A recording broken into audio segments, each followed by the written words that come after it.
Okay, so in this first video, I just want to show you a quick overview of what the TM6 screen looks like. There are actually three screens here. Down here, you'll see a little ellipsis.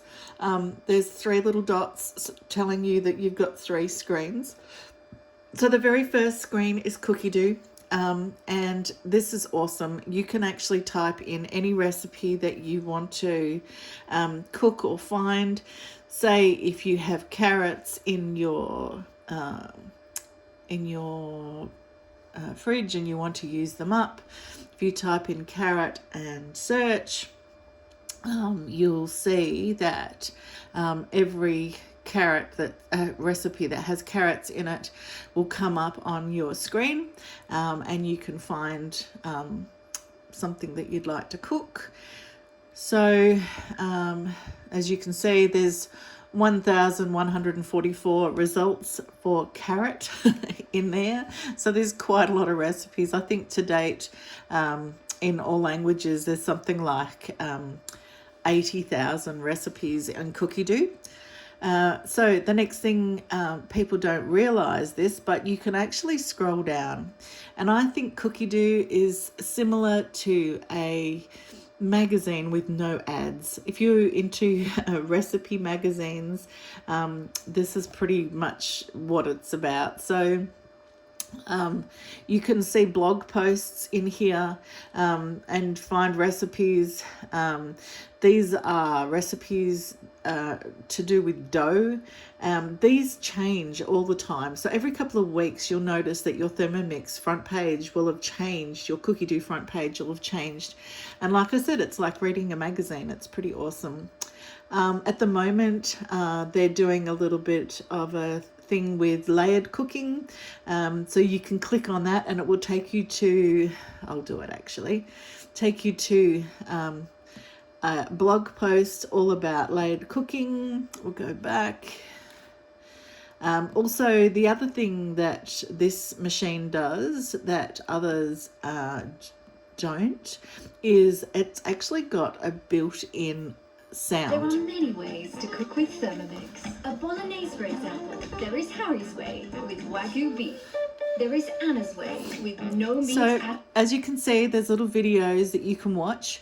The really important thing is, though, if you're in a recipe and there's a step that you don't understand and it's a complicated one, they will put videos in those recipes so that you can actually watch that video if you choose to. Of course, you don't have to watch them if you understand the steps, but that's a really cool one. Yeah, so as you can see, you can scroll down and there's just heaps to see, and like I said, it changes every couple of weeks. All right, the next screen is your manual mode. Now, manual mode is pretty much exactly that. It's the same as any other Thermomix, whether it's TM31, 5 and 6. So the way you utilize this is time, temperature and speed. To change these dials, all you need to do is turn it and turn the dial. So tap on them. Reverse mode is simply just tap the little icon on there and that will do that.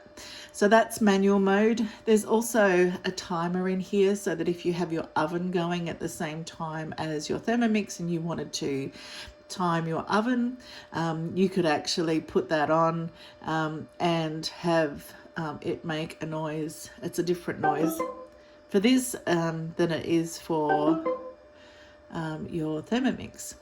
So that's that. And then this last screen here is your modes. Now, when I first got mine, I think there was only maybe 7 or 8 modes, and they just keep adding them, which is really awesome. Scales is something that you're going to use all the time. As you can see, you just have to use press on the machine and you can see that the scales move, but they work in 1 gram increments, which is really awesome for I believe, because I'm a pastry chef. Really powerful ingredients like baking powder and baking soda, get them wrong and your food can taste soapy. So being able to weigh in 1 gram increments, I think is awesome. Pre-clean, this is the best pre-clean or clean mode that I have seen on any of the Thermomixes. This one actually cleans to how dirty your bowl is. So if you say, I've just cooked some food and the bowl at the bottom is browned, then you can choose that mode and it will go through a series of steps to clean your bowl for you. So that's awesome. Oops, fingers are cold. There's a new chop mode, and for people that aren't used to using their Thermomix, this will actually help you know how much to chop certain items to get them a certain size, which that's really handy. And you can use that. Then we've got thicken, which is one of my favorites. If you have a recipe for custard or sauce or gravy, all you do is weigh all your ingredients into your Thermomix bowl, set it for either 80 degrees or 100 degrees, and then just click the thicken and press start, and it does it all for you. It works out how long, etc. So I love that one because standing in front of a stove stirring for ages over a bain-marie is not really much fun. There's a whole lot more I won't go into now because we could be here all night explaining them. But yeah, they're just really handy, replacing kitchen gadgets so that you only have to have one on your bench. All right, so we'll go on to something else.